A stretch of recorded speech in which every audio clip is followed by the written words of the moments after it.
मैं छोटे बच्चों एवं लोगों को जब बिना पादुकाओं के चलते देखती हूँ तो उन्हें गर्मी से बचने के लिए पादुकाओं प्रदान करने का प्रयास करती हूँ। महाराज जी, इनका ये कहना कि बट कुछ लोग कहते हैं कि खान पान की सामग्रियां ही प्रदान करनी चाहिए, क्योंकि हम देंगे तो आगे हमें वो प्रदान करेंगे। नहीं नहीं, ऐसा ऐसा उसमें नहीं। तो जूता दोगे तो जूता ही मिलेगा।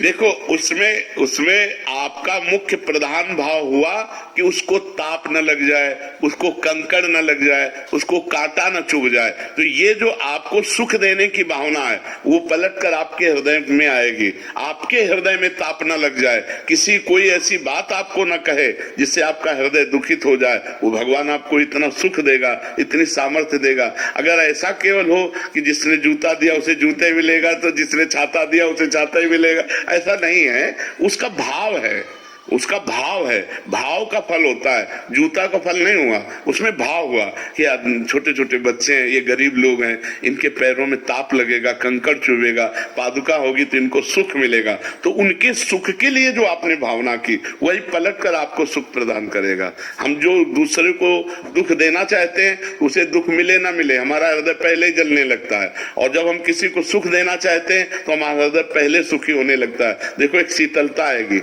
एक आनंद आएगा। हम तो कहते हैं कि एक दिन अच्छा भोजन पाके आप देखो और एक दिन अपने हिस्से का भोजन किसी भूखे को पवा के देखो, कि देखो दोनों में स्वाद किसमें आता है। तो जब कोई भूखा भरपेट भोजन पाएगा ना तो आपका हृदय शीतल हो जाएगा। कभी भोजन पाने से आपका हृदय वैसा नहीं होगा जैसा किसी भूखे को भोजन पवा देने से होगा। सर्दी में कोई कांप रहा है, अपनी शाल उतार करके उसको उड़ा के देखो तो आपका हृदय एक महान हो जाएगा, एक शीतलता आएगी, आपके हृदय में एक आनंद आएगा। तो ये परोपकार की भावना, परहित सरिस धर्म नहीं भाई, पर पीड़ा सम नहीं अधमाई। तो ये सिद्धांत गलत है कि जो देंगे वही मिलेगा, ऐसा भाव नहीं है। आप जो दे रहे हैं उसमें जो भाव है, नहीं, बीमार को सुख देने की भावना है कि उसका रोग निवृत्त हो जाए और वो सुखी हो जाए, तो वो भावना लौट कर आपके अंदर आएगी और आपको सुखी कर देगी। बात ऐसा है। नहीं तो मान लो किसी को रुपया दे रहे हैं तो रुपया थोड़ी केवल मिलेगा, उसका परिणाम मिलेगा। रुपए का परिणाम, हमने रुपया दिया कि यज्ञ हो जाए, भगवान का यश हो जाए, या गौ सेवा हो जाए, या संत सेवा हो जाए, तो उसका परिणाम मिलेगा।